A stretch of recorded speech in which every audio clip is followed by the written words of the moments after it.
The vast emptiness of space stretched endlessly before the Earth Defense Force flagship, Dauntless. Stars twinkled like distant diamonds against the black canvas, but Admiral Du Young's attention was fixed on something far more immediate. 3 sleek, silver vessels approaching his ship with an otherworldly grace. "Status report," Du Young commanded, his voice steady despite the historic weight of this moment. Earth's first official contact with an alien civilization was about to begin, and a responsibility sat heavily on his shoulders. Lieutenant Harin's fingers danced across her holographic display. Her usually calm demeanor showed signs of concern as she analyzed the incoming transmissions. "Sir, the Urini signals contain encrypted sub-channels. They claim to come in peace, but they're running active scanning protocols far beyond what was agreed upon in the preliminary communications." Du Young nodded, keeping his face neutral. 20 years of military service had taught him to trust his crew's instincts. "Keep monitoring. Inform me of any changes." He turned to his communications officer. "Open a channel to their lead ship." The main view screen flickered to life, revealing Ambassador Krall of the Urini Confederation. The alien's iridescent skin shifted colors like oil on water, and multiple sets of eyes blinked in an unsettling pattern. "Greetings, Admiral Du Young. We come seeking peaceful relations with your species." "Welcome to Earth space, Ambassador," Du Young replied diplomatically. "We're honored to host this historic meeting." The initial exchanges went smoothly. Discussions of cultural exchange, trade possibilities, and shared scientific advancement. But Harin's earlier warning nagged at Du Young's mind. The Urini ships had taken positions that could easily become tactical advantages, though they maintained a respectful distance. Then came the moment that changed everything. Junior Officer Jinwoo, newly assigned to the bridge crew, reached for his tablet computer. His sleeve brushed against the personal defense shield control on his uniform, a standard piece of equipment that Earth forces had developed after discovering they weren't alone in the universe. The shield sparked to life with a blue shimmer. In an instant, the Urini bridge crew reacted with alarm, their skin flashing bright red. "Weapon activation detected," their security officer shouted. "It's just a defensive," Du Young began, but the Urini weren't listening. Their ship's energy signatures spiked dramatically. "Multiple targeting locks," Harin reported sharply. "They're powering up weapons we've never seen before." The first shot came as a purple beam that struck the Dauntless's shields. Instead of the expected impact, the beam seemed to pass through them, targeting the ship's power systems directly. Alarms blared across the bridge. "They're using some kind of phase-shifted energy weapon," the science officer reported. "Our shields aren't designed to stop this." Du Young's military training kicked in. All hands, battle stations, engineering, analyze that weapon signature. Tactical, begin evasive pattern delta. Communications, send emergency alerts to Earth Command. The Urini clearly expected their superior technology to end the fight quickly. What they didn't expect was humanity's trademark adaptability. Within minutes, engineering had identified the frequency of the phase-shifted weapons. By the third shot, they had modified the shield harmonics to partially deflect them. "Sir," Harin called out, "I'm detecting weaknesses in their shield configuration. They're using a layered approach, but there are microsecond gaps between the layers." Du Young smiled grimly. "Tactical, time our plasma cannon bursts to exploit those gaps. All ships, coordinate fire on my mark." The Urini's confidence turned to confusion as their supposedly inferior opponents not only survived, but began mounting an effective defense. Humanity's weapons might have been less advanced, but they were wielded with a precision and tactical creativity that caught the aliens off guard. "Their ships are pulling back," Harin reported after several tense minutes of combat. "They're requesting ceasefire." Ambassador Krell's image appeared again on the view screen, his skin now a pale, anxious yellow. "Admiral, we apologize for our hasty actions. We had not expected this level of military capability. We prefer peace, Ambassador," Du Young replied firmly, but humanity has learned through long experience to be prepared for war. Perhaps we should restart our discussions with a better understanding of each other. As the tension slowly dissipated, Du Young could see the fear and respect in the alien ambassador's eyes. The Urini had come expecting to find a young, naive species they could potentially dominate. Instead, they had discovered that humans were far more dangerous than they appeared. The incident would become known throughout the galaxy as the moment when aliens first learned a crucial lesson. Humans might look harmless, but they were anything but helpless. Their true strength lay not in their technology, but in their ability to adapt, to think creatively, and to fight with a determination that few species could match. As reports of the encounter spread across the stars, other alien civilizations began to look at Earth with new eyes. Humanity had proven itself to be not just another emerging species, but a force to be reckoned with. The galaxy would never be the same. Senior researcher Krell's office in the Great Archive of Urini was filled with holographic displays showing Earth's history. The walls glowed with images of human warfare through the ages, from ancient battles with swords and spears to modern conflicts with nuclear weapons and space warfare. His multiple eyes blinked rapidly as he tried to process the violent history of humanity. Maisu sat across from him, patiently explaining yet another aspect of human development that made the peaceful Urini researcher uncomfortable. She had been assigned as a cultural attaché to help the Urini understand humanity better after the first contact incident, but sometimes she wondered if that understanding was causing more fear than comfort. "Let me make sure I understand this correctly," Krell said, his skin shifting to a pale green of confusion. "Your people invented these flying machines called airplanes for warfare." "Not exactly," Maisu replied, pulling up historical footage of early aviation.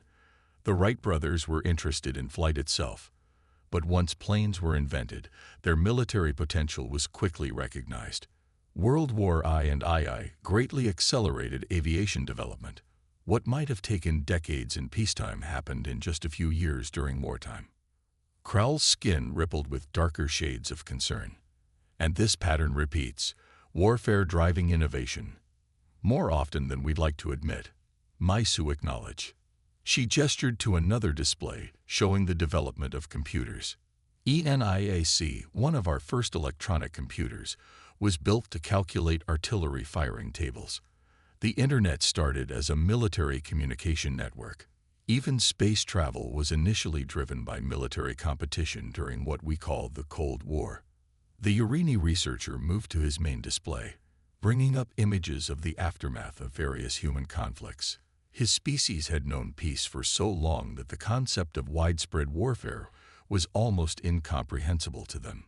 "In the span of just 30 Earth years, your species fought 2 global wars that killed millions," he noted, his voice trembling. "Yet you emerged stronger, with technologies that eventually helped your entire civilization advance. How can destruction lead to progress?" Maisu considered her words carefully. "Humans have a saying, necessity is the mother of invention. When we face great challenges or threats, we innovate rapidly. War is terrible, but it creates urgent needs that drive rapid technological development." She brought up new images showing peaceful applications of military technology. "Look at these. Radar developed for tracking enemy planes now helps prevent air traffic accidents. GPS satellites, originally for military navigation, now help people find their way around cities.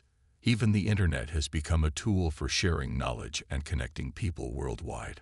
Krell's skin shifted to a deep blue of realization. "Your species doesn't just survive conflict. You transform it into progress. This is why you adapted so quickly during our first encounter." "Yes," Maisu confirmed. "When your ships attacked with phase-shifted weapons, our engineers didn't panic. They analyzed the problem and found a solution. It's what we do: face challenges and overcome them." The Urini researcher moved to another display, this one showing human medical advances, even your healing technologies. "Many developed during wartime," Maisu finished. "Battlefield medicine led to breakthroughs in surgery, blood transfusions, emergency care, and trauma treatment. Techniques developed to save soldiers now save civilians every day. Krell's skin turned a pale yellow of concern as he prepared his report for the High Council. Your species frightens us, Maisu. Not just because you can fight, but because fighting makes you stronger. The Urini faced challenges through careful planning and gradual adaptation over centuries. Humans face challenges head-on and emerged changed but more capable. Maisu stood and walked to the window overlooking the peaceful Urini capital city, its crystalline spires gleaming in the alien sunlight. We don't seek war, Krell. Most humans dream of peace, but our history has taught us to be ready for anything, to adapt quickly, and to never give up. These traits helped us survive on Earth, and now they're helping us survive in space. Krell made final notes in his report, his skin now showing swirls of multiple colors reflecting his complex emotions. The High Council needs to understand this. Humans aren't just another spacefaring species. You're survivors, adapters, innovators. Your capacity for violence terrifies us, but your ability to turn conflict into progress, that's what truly sets you apart. As Maisu left the archive that day, she noticed increased security around the human embassy. The Urini were peaceful, but they weren't naive. They had learned what the rest of the galaxy would soon discover, that humanity's greatest strength wasn't their weapons or technology, but their ability to face challenges and emerge stronger. The report Krell submitted to the High Council that day would change how the Urini viewed humans forever. They didn't just fear humanity's capacity for violence anymore.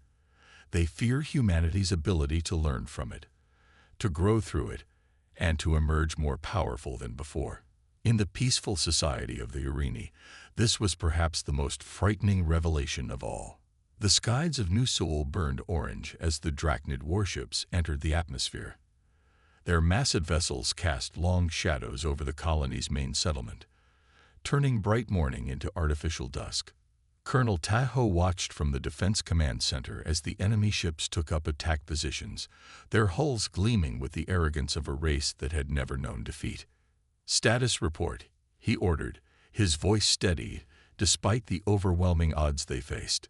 The colony's defense force numbered barely 2,000 against what appeared to be an invasion fleet of over 50,000 Drachnid warriors. "Sir, they're broadcasting their demands," Lieutenant Park reported from her communication station. "They're ordering immediate surrender and colony handover. They say they'll spare the civilians if we comply within 1 hour." Tahoe's expression hardened. The Drachnids had a reputation for never keeping their promises to conquered peoples. "Send our response. New Seoul belongs to Earth. We will not surrender." In the colony's engineering complex, civilian engineer Inho was already at work. The first Drachnid shots had knocked out their orbital defense satellites, but the debris had landed largely intact. While others saw wreckage, Inho saw opportunity. "Look at this," he told his team, pointing to the alien shield generator they'd recovered. "Their technology isn't just advanced, it's different. They're using principles we never considered." The first wave of Drachnid ground forces hit the colony's outer defenses hard. Their energy weapons easily penetrated the standard shields, but the human defenders had prepared for this. Instead of standing their ground, they employed hit-and-run tactics that confused and frustrated the Drachnid commanders. "They're not fighting properly," the Drachnid general raged from his command ship. "Their forces scatter like insects instead of facing us in honorable combat." Back in the engineering complex, Inho made his breakthrough. "The Drachnid shields operate on a rotating frequency," he explained to Colonel Tahoe over the emergency channel. "But they're predictable. Give me 6 hours, and I can modify our weapons to exploit this pattern." "You have 3 hours," Tahoe replied. "That's all our current defenses can buy you." The next days became a deadly dance of retreat and ambush. Human defenders would appear to abandon positions, only to strike from hidden bunkers when Drachnid forces moved in. Every piece of destroyed Drachnid equipment was quickly salvaged by Inho's teams, each fragment adding to their understanding of the enemy's technology. On the 4th day, Inho's modifications were ready. The colonists had sacrificed their entertainment systems and half their power grid to build what he called frequency-matching disruptors, crude but effective weapons that could penetrate drachnid shields. Remember, he told the defense forces, you'll only get 1 or 2 shots before they adapt. Make them count. The drachnids had grown confident, believing they were facing a desperate last stand. Instead, they walked into a trap. Hidden human fighters struck simultaneously across the colony, their modified weapons cutting through the supposedly impenetrable drachnid defenses. Impossible, the drachnid general shouted as reports of massive casualties poured in. These primitives cannot have decoded our shield technology so quickly, but they had. Inho's team kept working, adapting their weapons as quickly as the drachnids could modify their shields. The mighty empire that had never known defeat found itself facing an enemy that seemed to grow stronger with each passing day. They're learning too fast, a drachnid commander reported to his general. Every tactic we use, they counter within hours. Every technology we deploy, they understand and adapt to within days. The turning point came when Inho managed to not just counter drachnid technology, but improve upon it. His hybrid shields combined human ingenuity with drachnid principles, creating defenses that their weapons couldn't penetrate. Colonel Tahoe seized the moment. All units, execute Operation Thunderstrike, he ordered. The counterattack caught the drachnids completely off guard. Their own tactics were used against them, but with unpredictable human variations they couldn't counter. After 2 weeks of increasingly costly battles, the unthinkable happened.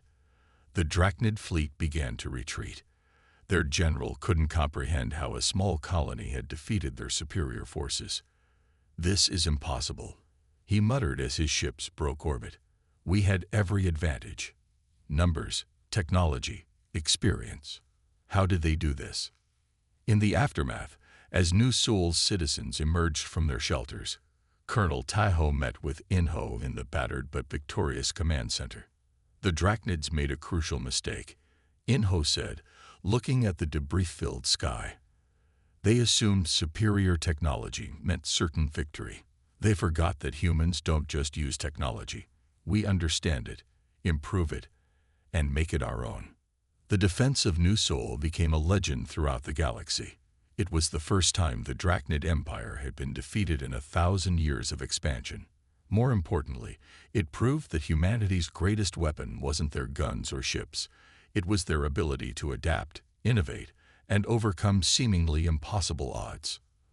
As news of the victory spread, other species began to look at humans differently. They weren't just warriors. They were something far more dangerous, learners who grew stronger with every challenge they faced. In the pristine laboratories of the Galactic Science Council's main research facility, some men carefully examined the latest data streams flowing across her holographic display. As a xenobiologist specializing in comparative species analysis, she had noticed an interesting trend in recent months. An increasing number of alien species were submitting research requests about human physiology. Vex, her Urini research partner, floated nearby in his environmental suit, his skin shifting through shades of blue as he processed the latest test results.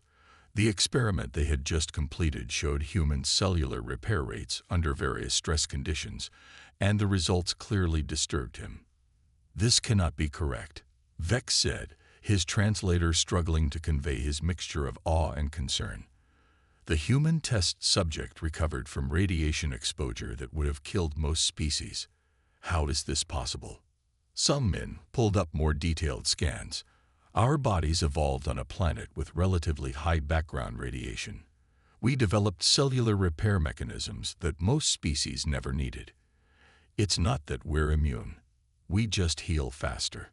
Their conversation was interrupted by an urgent message from the Council's emergency medical ward. Another human had survived what should have been a fatal accident: exposure to the vacuum of space for nearly 2 minutes during a maintenance mishap. "We should examine this case," Vex suggested, his skin now showing patches of worried yellow. As they made their way to the medical ward, Some men noticed other alien researchers watching her with a mixture of curiosity and unease. The injured human, a maintenance worker named Jiho, was already sitting up in his bed when they arrived. Despite the severe freezing and decompression he had experienced, his body was already showing signs of recovery. "I don't understand," Vex said, reviewing Jiho's medical data. By all normal standards, exposure to space should have caused permanent damage. Yet his cells are regenerating, and his organs are functioning normally. Some men began explaining human evolutionary history, but stopped when she noticed Vex's skin had turned pale with shock.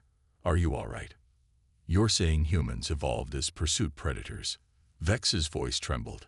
"You hunted by exhausting your prey, following them until they collapsed." "Yes," some men confirmed. "It's called persistence hunting. We can regulate our temperature through sweating, which lets us run for hours. Most animals have to stop and rest, but we just keep going." The implications of this information spread quickly through the Galactic Science Council. Humans weren't just accidentally tough. They had evolved specifically to outlast other species. Their endurance wasn't a byproduct of their development. It was their primary survival strategy. In the following weeks, some men and Vex conducted more comprehensive studies. They documented human abilities that seemed mundane to Earth scientists but terrified their alien colleagues. The capacity to survive extreme temperature variations, the ability to process a wide range of foods, the quick adaptation to different gravity conditions, and the remarkable speed of human wound healing. "Your species," Vex noted during one research session, his skin showing swirls of anxious purple, "can survive conditions that would kill most civilized beings. You heal from injuries that would be fatal to others.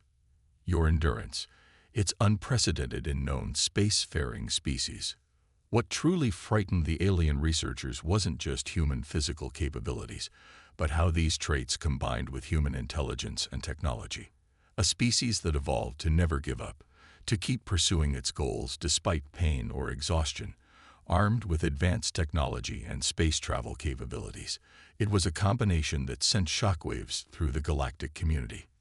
"You have to understand," some men explained to a panel of concerned council members.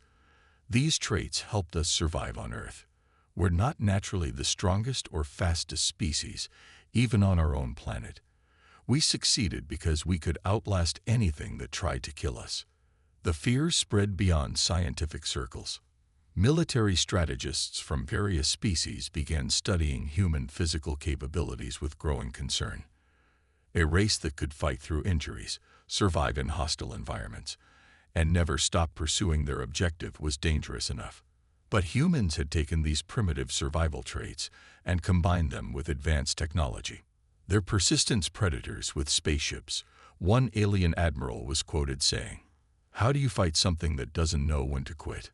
As some men completed her research paper on human evolutionary advantages, she realized the impact it would have. The galaxy was beginning to understand that humans weren't just another intelligent species that had achieved spaceflight. They were something far more terrifying. Apex predators who had developed not just intelligence, but the determination to never stop pushing forward. Vex summarized their findings in the final report to the Council. Human physical capabilities, combined with their technological advancement and relentless determination, make them unique among known species. They are not merely capable of survival, they are engineered by evolution to persist beyond all reasonable expectations. This is not just a matter of biology. It is a fundamental aspect of their nature that extends to everything they do. The report's conclusion sent ripples of unease through the galactic community. Humans weren't just dangerous because they could fight.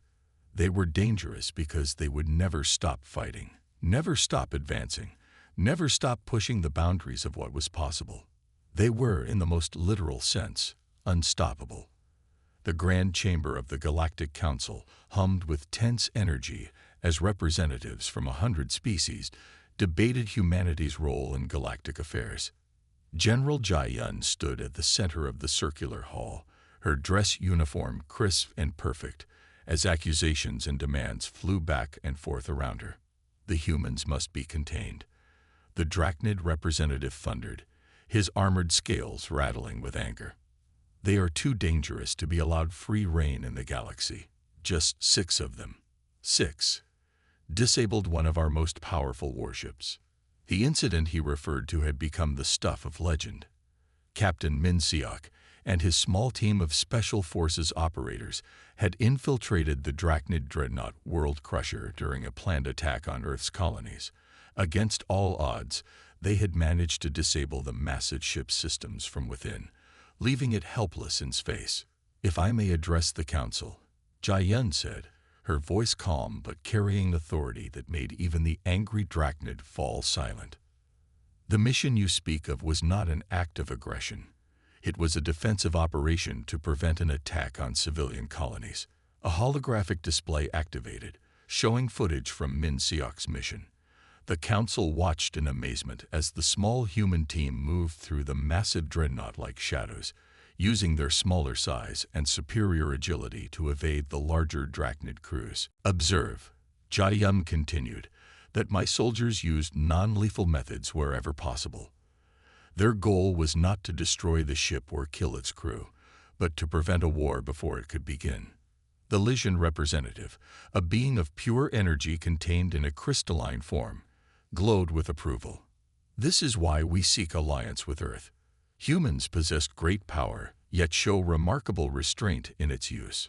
The debate continued, with various species taking sides. Some feared humanity's growing influence, while others saw humans as potential protectors against more aggressive species. Through it all, Jia stood calmly, waiting for the right moment to make her most important point. "What about the incident in the Proxima sector?" Another representative demanded. "Your ships destroyed an entire pirate fleet." After giving them multiple chances to surrender, Jia corrected. "The pirates had been preying on civilian transport ships from multiple species. We didn't act alone. We coordinated with local authorities and followed all galactic laws." The chamber grew quiet as she activated another holographic display, this one showing Earth's military response records and joining the galactic community. "Notice the pattern," she said. "In every conflict, Earth forces first attempted diplomatic solutions. When forced to fight, we focused on disabling rather than destroying enemy forces, and in every case, we helped rebuild what was damaged during the conflict." The Drachnid representative snorted in derision. "Pretty words to hide your warrior nature." "We don't hide what we are," Jia replied firmly. "Humans are capable warriors, yes. But we're also teachers, builders, healers. We don't seek war, we seek to prevent it. And when war becomes unavoidable, we fight to end it as quickly as possible with minimal loss of life." She turned slowly, meeting the eyes of each council member. "Humans don't just fight wars," she declared, her voice ringing through the chamber. "We end them. We find solutions where others see only conflict. We build alliances where others create enemies."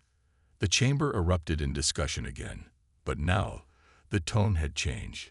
Even those who feared humanity's potential for violence couldn't deny their track record of responsible power use.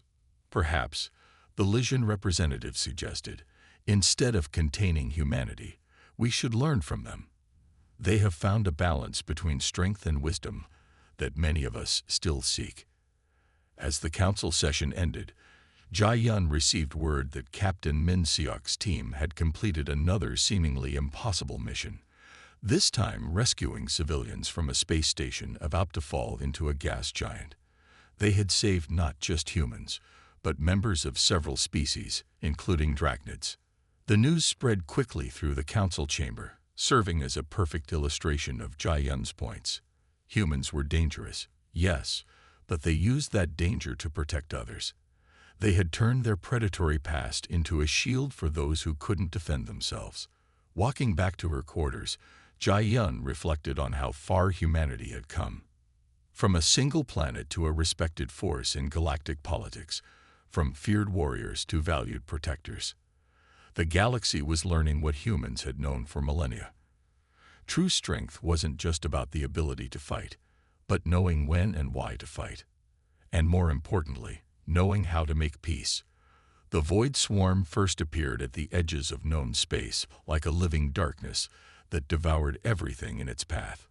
Billions of crystalline entities that absorbed energy and matter alike, leaving nothing but empty space in their wake. When the first colony worlds fell silent, the galaxy realized this wasn't just another threat. It was an extinction event.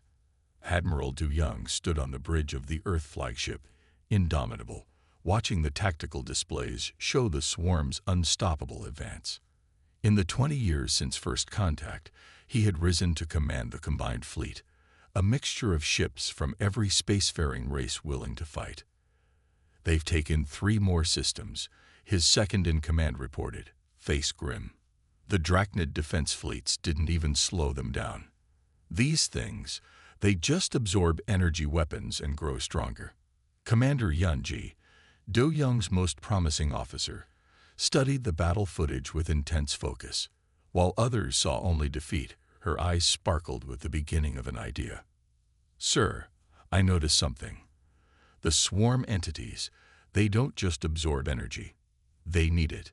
They hunt it." The revelation led to marathon strategy sessions.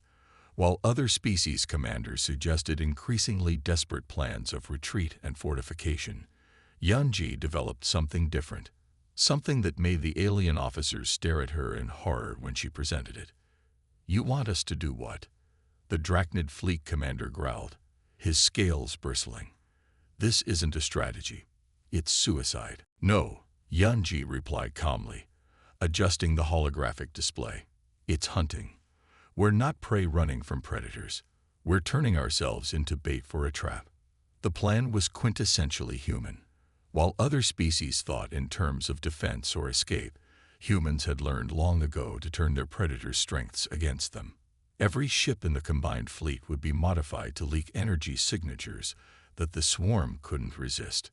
"We don't just face our fears," Yunji told the assembled commanders, her voice steady and confident. "We turn them into weapons. The swarm hunts energy. Fine, let's give them more than they can handle." Admiral Du Young backed his protege's plan despite the risks. The fleet spread out across multiple systems, each ship trailing energy signatures like wounded prey. The Void Swarm, unable to resist such tempting targets, began to split up, pursuing what they thought were easy meals. "They're taking the bait," Yunji reported, watching the tactical display. Now for Phase 2. The human plan revealed its true genius. Each ship carried a modified drive core, designed to overload in a very specific way. When the swarm entities swarmed around the ships to feed, the cores were triggered. "Energy absorption goes both ways," Yunji explained as the first reports of success came in. "If they can absorb energy, they can also be overloaded by it." The Void Swarm, for the first time, faced prey that fought back in ways they couldn't comprehend. Ship after ship sacrificed itself, each taking hundreds or thousands of swarm entities with them in brilliant explosions of overloaded energy. Like cellular suicide in an organism, Du Young observed, watching another successful operation. Each loss weakens the whole. But the true masterstroke came in the final phase. The remaining ships of the combined fleet, hidden in the chaos of battle, carried an even more devastating weapon. Devices that could turn the swarm's own absorbed energy against them, creating chain reactions that spread through their ranks like a virus. "They've spent all this time gathering energy," Yunji said, watching the tactical display light up with successful strikes. "Now that same energy will destroy them." The battle raged for weeks across multiple star systems. The Void Swarm, for all its overwhelming power, couldn't adapt to an enemy that used its own nature as a weapon. One by one, the swarm clusters were isolated and destroyed, their accumulated energy turned into their destruction. When the final reports came in, the alien commanders could hardly believe it. The supposedly invincible Void Swarm had been defeated, not by superior firepower or technology, but by human cunning and willingness to think like predators. "This is why we turn to humans," the Lysian representative said during the victory celebration. No other species would have thought to turn the enemy's hunger into a weapon. Admiral Du Young gave full credit to Commander Yanji, whose understanding of predator psychology had turned the tide. Her promotion ceremony was attended by representatives from every species in the combined fleet, even those who had initially opposed her plan. "How did you know it would work?" a Drachnid commander asked her afterward. Yanji smiled. "Because humans understand what it means to be both predator and prey. We know that the greatest strength can become the greatest weakness. The Void Swarm was powerful, yes, but it was also predictable. And predictability, in battle, is death. The victory over the Void Swarm did more than save the galaxy. It proved once, and for all that humanity's greatest weapon wasn't their technology or their fighting spirit, but their ability to understand and exploit the fundamental nature of their enemies. They had faced extinction-level threats on Earth and survived. Now they had done the same on a galactic scale. The Grand Chamber of the Galactic Council looked very different from how it had appeared during those first tense meetings decades ago. Where once there had been fear and suspicion, now there was respect and understanding. Ambassador Sujin walked to the central podium, her steps measured and confident, to deliver Earth's annual address to the assembled species of the galaxy. The faces looking back at her represented thousands of worlds and civilizations. Among them sat Krell, now the senior Urini diplomat, his iridescent skin showing the calm blues of wisdom gained through experience. Beside him was his longtime human cultural attaché, Maisu, who had helped bridge the gap between their peoples all those years ago. 25 years ago, Sujin began, her voice carrying clearly through the chamber. Humanity was seen as a threat to galactic peace. Today, we gather not in fear, but in celebration of what we have achieved together. The holographic displays activated, showing scenes from the past decades. The defense of New Seoul against the Drachnids. The Special Forces missions that had saved countless lives. The victory over the Void Swarm. But more importantly, the scenes of cooperation that followed each conflict. Humans helping rebuild worlds, sharing technology, teaching other species how to defend themselves. "We were called the deadliest species," Sujin continued. "And perhaps we are. But what makes us deadly is not our weapons or our strength. It is our understanding of both conflict and peace, our ability to be both warriors and protectors." In the audience, Krell leaned over to Maisu, his skin rippling with thoughtful colors. "I remember when I first met humans," he whispered. "We thought you were simply violent, unable to understand peace. How wrong we were."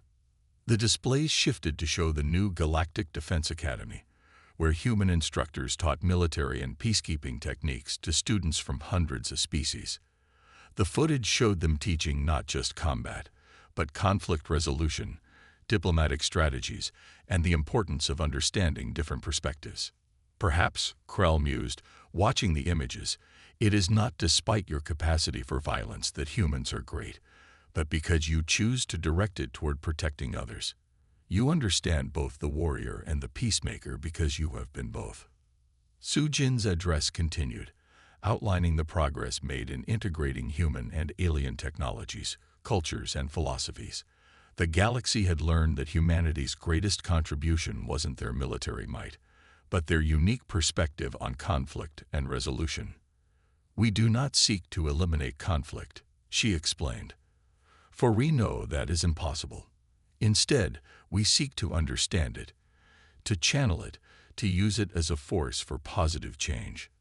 This is what our history has taught us, and this is what we offer to the galaxy." The chamber erupted in approval as she finished speaking. Species that had once called for humanity's containment now sought their protection and guidance.